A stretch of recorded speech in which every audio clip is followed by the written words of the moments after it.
Good morning, everyone. It's a great pleasure to welcome Prime Minister Holness to Washington to the State Department. Great to have you here.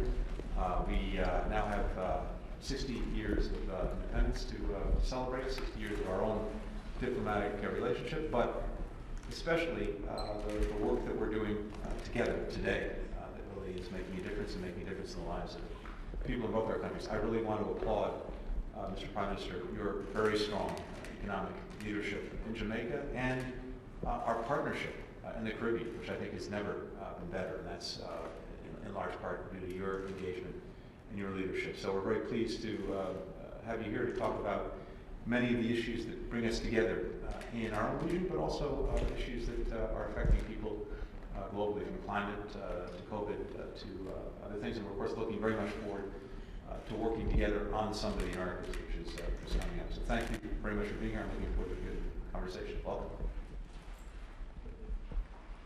Thank you, Mr. Secretary, for the warm welcome for me and my delegation.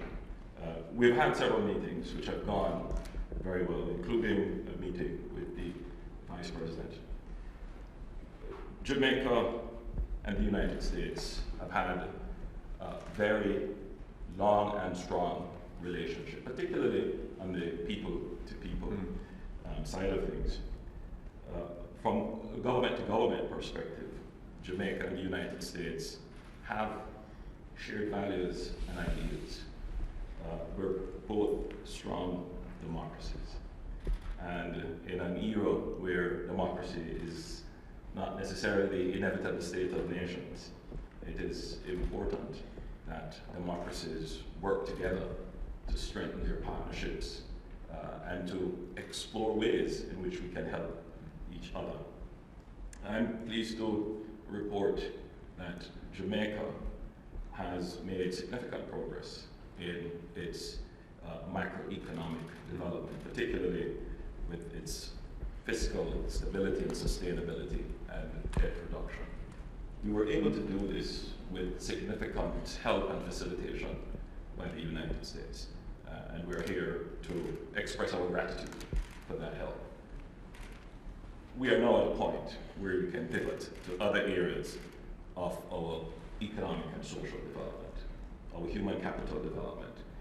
Jamaica has been a net exporter of talent to the United States. And I think our long-standing people-to-people relationship with migration back and forth would have been mutually beneficial.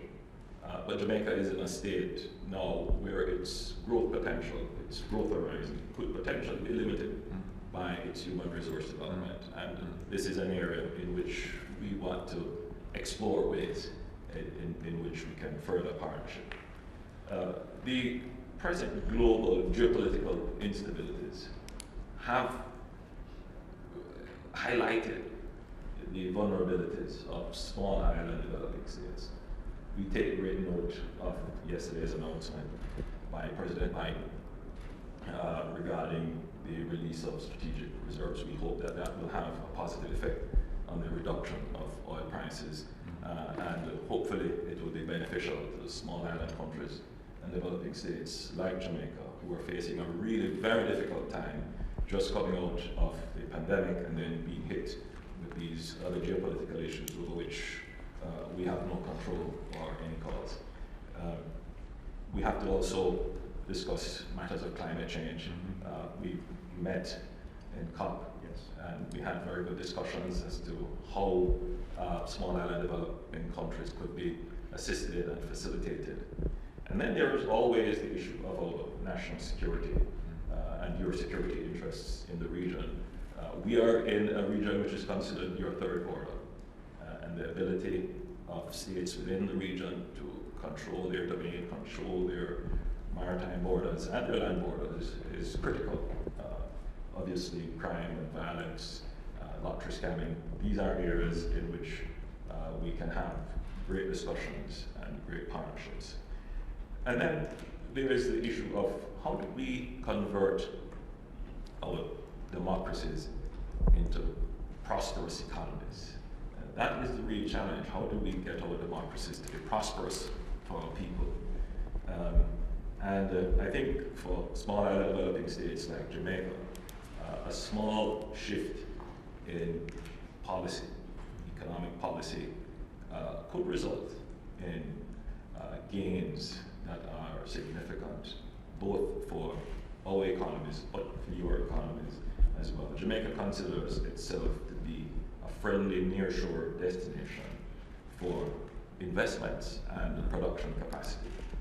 And I think that it would be in the US's interest to look at countries like Jamaica to position strategic production capacity, which would be beneficial for the stability of production chains and supply of goods and services.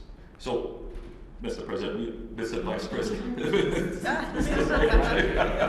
We're almost there.